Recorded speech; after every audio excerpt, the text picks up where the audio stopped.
পশ্চিমবঙ্গ সরকারের মহিলা ও শিশু উন্নয়ন এবং সমাজ কল্যাণ বিভাগের তরফ থেকে 19/5/2026 অন্নপূর্ণা ভাণ্ডার প্রকল্প সংক্রান্ত একটি নির্দেশিকা বা বিজ্ঞপ্তি জারি করা হয়েছে। দেখুন, এই অর্ডারে মূলত এই প্রকল্পের আওতাধীন কারা আছেন বা কারা থাকবেন সেটি উল্লেখ আছে এবং তারই পাশাপাশি এই প্রকল্পের টাকা পেতে গেলে ঠিক কী শর্ত পূরণ করতে হবে সেগুলি সবগুলোই কিন্তু উল্লেখ করা আছে। আর যারা নতুনভাবে আগে হয়তো লক্ষ্মীর ভাণ্ডার পেতেন না, তো তারা ঠিক কী করবেন, তো টোটাল সমগ্র বিষয়গুলি খুব সুন্দরভাবে কিন্তু উল্লেখ করা আছে।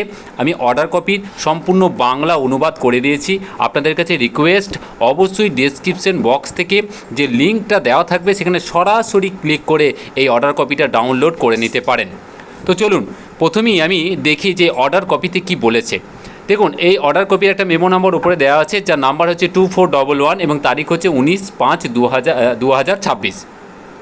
এখানে কি বলেছে দেখুন, বিজ্ঞপ্তির প্রথমেই শুরুতে বলেছে যে রাজ্যপাল এত দ্বারা পশ্চিমবঙ্গ সরকারের অন্নপূর্ণা যোজনা নামক একটি প্রকল্প চালু করার ঘোষণা করেছেন এবং যার মাধ্যমে এই রাজ্যে বসবাসকারী সকল মহিলাকে নারীর ক্ষমতায়ন এবং আর্থসামাজিক উন্নয়নের উদ্দেশ্যে নিম্নলিখিত শর্ত সাপেক্ষে প্রতি মাসে 3,000 টাকার একটা নিশ্চিত আর্থিক সহায়তা কিন্তু প্রদান করা হবে।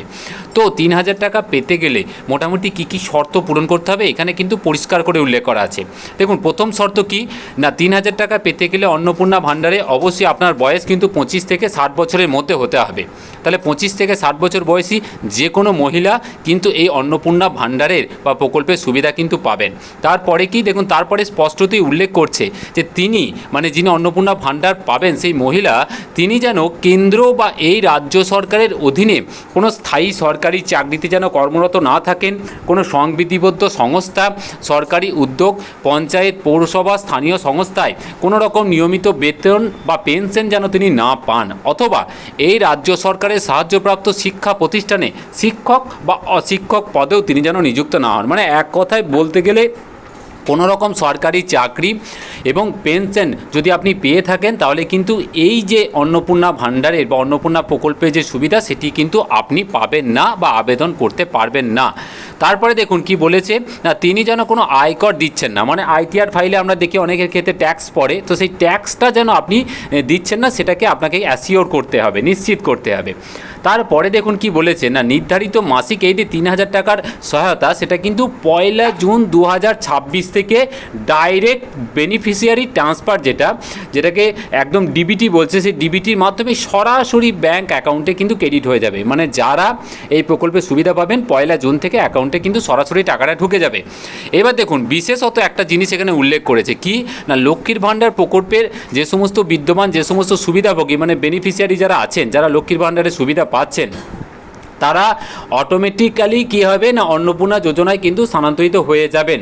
তবে এক্ষেত্রে বিশেষভাবে একটা জিনিস উল্লেখ করেছেন যে এসআইআর যেটা হলো 2026-এ, তো সেই এসআইআর চলাকালীন যাদের মৃত, স্থানান্তরিত তালিকা থেকে বাদ পড়েছেন অথবা অনুপস্থিত ভোটার এবং খসড়া তালিকা প্রকাশের পর দ্বিতীয় তালিকা থেকে বাদ পড়েছেন, তো বিচার বিবেচনার পর তালিকা থেকে বাদ পড়েছেন এবং ভোটার স্লিপ বিতরণের সময় যাদেরকে মৃত, স্থানান্তরিত এবং তালিকা থেকে বাদ পড়ার লিস্টে যারা আছেন তারা কিন্তু এই সুবিধা কোনো মতেই পাবেন না। কিন্তু হ্যাঁ, একটা বিশেষভাবে মনে রাখতে হবে যে এসআইআরের অনেকে দেখা গেছে যে আন্ডার অ্যাডজুডিকেশনের নাম ছিল, কিন্তু তারা পরবর্তী সময়ে হয়তো ট্রাইব্যুনালে অ্যাপিল করেছেন। তো যারা ট্রাইব্যুনালে অ্যাপিল করেছেন অথবা এই নাগরিকত্ব পাওয়ার জন্য যারা অ্যাপিল করেছেন, তো তারা যতক্ষণ না পর্যন্ত তাদের সেই অ্যাপিলের নিষ্পত্তি হচ্ছে তারা কিন্তু এই সুবিধা পাবেন। এক কথায় বলতে গেলে এসআইআরে যাদের নাম সরাসরি বাদ গেছে, ফাইনালি মৃত, স্থানান্তরিত যে কোনো কারণে, তারা কিন্তু পাবেন না। কিন্তু যারা ট্রাইব্যুনালে অভিযোগ জমা করেছেন এবং যারা এই নাগরিকত্বের জন্য অভিযোগ বা আবেদনপত্র জমা করেছেন তারা কিন্তু এই প্রকল্পের সুবিধা অবশ্যই পাবেন। আর একটা কী বলেছেন, নতুন আবেদনকারী, ধরুন আপনার 25 থেকে 60 বছরের মধ্যে বয়স, আপনি লক্ষ্মীর ভাণ্ডার পেতেন না, আপনি এখন নতুন করে আবেদন করবেন, তাহলে আপনাকে কী করতে হবে না, নতুন করে কিন্তু একটা পোর্টাল অনলাইনে আবেদন করতে হবে। সেই পোর্টালটা ওপেন হবে এবং যেটা 1 জুন থেকে কিন্তু এই পোর্টালটা চালু হবে এবং সেখানে সরাসরি কিন্তু আবেদন করতে হবে। তবে এই যে আবেদনটা করবেন সেই আবেদনটা কিন্তু ভালো করে ভেরিফাই করবে গ্রামীণ এলাকার ক্ষেত্রে বিডিও অফিস, শহরাঞ্চলের ক্ষেত্রে এসডিও অফিসের মাধ্যমে, এবং তারপর কী হবে না, জেলা ম্যাজিস্ট্রেট বা ডিস্ট্রিক্ট ম্যাজিস্ট্রেট ডিএমের কাছে, তারপর সেটা সুপারিশ হবে এবং কলকাতা পৌর কর্পোরেশনে যারা আছেন তাদের ক্ষেত্রে কিন্তু পৌর কর্পোরেশনের যারা কর্মকর্তা তারা কিন্তু এই ভেরিফিকেশনের কাজটা করবেন। এবং তারপর কী হবে না, যাদের অনুমোদন পাওয়া যাবে তাদের অন্নপূর্ণা যোজনা পোর্টালে কিন্তু আপলোড করা হবে এবং তারপর তারা কিন্তু এই সুবিধা পেতে শুরু করবেন। এবার এক্ষেত্রে বিশেষভাবে কতগুলি জিনিস উল্লেখ করেছে যে সংশ্লিষ্ট জেলা ম্যাজিস্ট্রেটগণ জেলাসমূহে অনুমোদনকারী কর্তৃপক্ষ হিসেবে অবশ্যই কাজ করবেন, মানে ডিএম কিন্তু অনুমতি দেবে। এবং কলকাতা পৌর কর্পোরেশন কেএমসি ক্ষেত্রে কমিশনার কলকাতা পৌর কর্পোরেশন কেএমসি ক্ষেত্রে অনুমোদনকারী কর্তৃপক্ষ হিসেবে কাজ করবে। তার মানে কারা এই নতুন অ্যাপ্লিকেশনগুলো অনুমোদন করবে? জেলার ক্ষেত্রে ডিএম আর কেএমসির ক্ষেত্রে কিন্তু পৌর কমিশনার যারা আছেন, এলাকার কমিশনার, তারা কিন্তু অনুমোদন করবেন। এই বিজ্ঞপ্তি যেটা দেখাচ্ছি, এই বিজ্ঞপ্তি কিন্তু অর্থ বিভাগের গ্রুপ ইয়ের যেটা 17/5/2026 যে বিজ্ঞপ্তি তার সম্মতিক্রমে কিন্তু জারি করা হয়েছে। দেখুন এখানে পশ্চিমবঙ্গ সরকারের সচিবের সিগনেচার আছে এবং এখানে একটা কিন্তু নাম্বার দেওয়া আছে।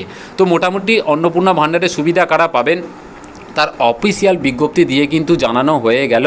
যাদের এর পরেও কোনো কনফিউশন আছে অবশ্যই আমাকে কমেন্ট করে জানাবেন, আমি ক্লিয়ার করে দেওয়ার চেষ্টা করব। আর যারা এই বিজ্ঞপ্তির পুরো বাংলা ভার্সন মানে অর্ডারটা ডাউনলোড করতে চান তারা ডেসক্রিপশন বক্স থেকে সরাসরি ডাউনলোড করে নেবেন, বারবার পড়ে নেবেন, তাহলে কিন্তু আপনাদের বুঝতে সুবিধা হবে। আর এই ছিল আজকের আপডেট। পরবর্তী আপডেট নিয়ে আবার হাজির হব। খুব ভালো থাকবেন, ধন্যবাদ।